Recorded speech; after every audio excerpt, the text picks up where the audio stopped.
비트코인의 다음 위기, 과연 어디서 올까요? 이번엔 암호화폐 시장 내부가 아니라 정말 생각지도 못한 곳에서 경고등이 켜졌습니다. 업계 한 거물이 지목한 이 새로운 위협, 지금부터 함께 파헤쳐 보겠습니다. 네, 바로 이겁니다.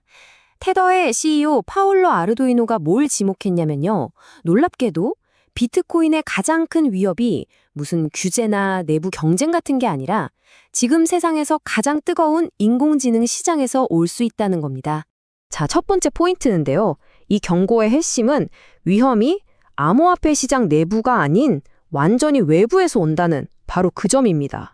그러니까 아르도이노는요, 앞으로 비트코인의 미래를 위협할 가장 큰 변수로 다른 것도 아니고 지금 월가를 아주 뜨겁게 달구고 있는 바로 그 인공지능 시장을 콕 집어서 얘기한 거죠. 와, 이거 암호화폐 투자자라면 누구나 귀가 번쩍 뜨일 수밖에 없는 얘기 아닌가요? 아니, 근데 왜 월스트리트의 AI 열풍이 비트코인한테 위험하다는 걸까요? 이게 언뜻 보기엔 전혀 상관없어 보이잖아요. 도대체 이 둘 사이에 무슨 연결고리가 있다는 건지? 그 답은요, 의외로 되게 간단한 개념에 숨어 있습니다. 바로 시장 상관관계라는 건데요. 이 네 글자가 아르도이노가 경고하는 그 위험을 전부 설명해 준다고 보시면 돼요. 시장 상관관계, 말이 좀 어렵죠? 쉽게 말해서 서로 전혀 다른 자산 가격이 꼭장것처럼 같이 움직이는 걸 말해요. 그러니까 아르두이노의 주장은 뭐냐면 비트코인이 아무리 독립적인 자산처럼 보여도 결국은 큰 틀에서 주식시장의 흐름을 따라갈 수밖에 없다는 겁니다. 바로 이겁니다. 이 도미노 효과가 핵심인 거예요. 만약에 이 AI 기술주라는 첫 번째 도미노가 거품이 터지면서 쾅 쓰러지면 높은 상관관계 때문에 저 멀리 있던 비트코인이라는 도미노까지 줄줄이 넘어질 수 있다는 거죠. 무서운 얘기죠? 하지만 아르두이노가 그냥 겁만 준 건 아닙니다. 오히려 되게 중요한 얘기를 하는데요. 지금 비트코인 시장의 체질 자체가 옛날하고는 완전히 달라졌다고 강조해요. 그러니까 외부 충격은 걱정되지만 시장 내부에서 스스로 무너질 가능성은 오히려 훨씬 줄었다는 거죠. 80%요? 와, 이 숫자만 봐도 아찔하죠? 2018년이나 2022년에 우리가 봤던 바로 그 대폭락. 이게 과거 비트코인의 살벌한 변동성을 딱 보여주는 상징이었잖아요. 근데 아르도이노는 이제 이런 식의 극단적인 붕괴는 다시 보기 힘들 거라고 전망하는 겁니다. 그렇다면 대체 뭐가 비트코인을 이렇게 튼튼하게 만든 걸까요? 비트코인의 새로운 안전망은 과연 무엇인지 한번 자세히 들여다보겠습니다. 핵심은 이거예요. 시장의 플레이어가 바뀌었다는 겁니다.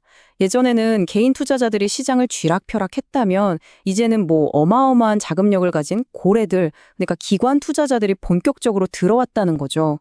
아르도이노가 콕 집어서 말한 두 가지 핵심 요인이 바로 연기금이랑 각국 정부입니다. 이들은 단타 치고 빠지는 그런 투자자들이 아니잖아요. 아주 길게 보고 투자하기 때문에 가격이 확 빠질 때 오히려 이걸 받쳐주는 일종의 든든한 방어막 역할을 해준다는 분석입니다. 자, 그의 말을 직접 한번 들어볼까요? 2022년이나 2018년 초에 봤던 것처럼 80% 수준의 대폭락은 더 이상 일어나지 않을 것 같습니다. 어때요? 꽤 단호하죠? 바로 이 점이 비트코인이 예전과는 달라졌다는 걸 보여주는 대목입니다. 자, 그럼 이제 오늘 얘기의 핵심을 한번 정리해 볼까요? 한마디로 비트코인이 새로운 리스크를 얻은 대신 새로운 강점도 갖게 되었다는 겁니다. 결국 비트코인은 더 이상 혼자 노는 자산이 아니게 된 거예요. 좋든 싫든 이제는 거대한 글로벌 경제 시스템의 일부가 된 거죠. 그러면서 전통금융의 안정성을 좀 배우긴 했는데 동시에 그 시스템이 가진 외부 충격이라는 위험까지 고스란히 떠안게 된 셈입니다. 이게 바로 비트코인이 성숙해가는 과정의 빛과 그림자라고 할 수 있겠네요. 그래서 마지막으로 이런 질문을 던져보게 됩니다. 비트코인은 과연 마침내 어른이 되어가는 걸까요? 외부 경제의 위협에는 노출되지만 동시에 기관들의 지지를 받으면서 안정성을 찾아가는 지금 이 모습. 어쩌면 이게 바로 비트코인이 진짜 제도권 자산으로 인정받는 성장통 아닐까요? 이 질문에 대한 답은 한번 직접 생각해 보시는 것도 좋을 것 같습니다. 구독과 좋아요는 영상을 만드는데 큰 힘이 됩니다. 감사합니다.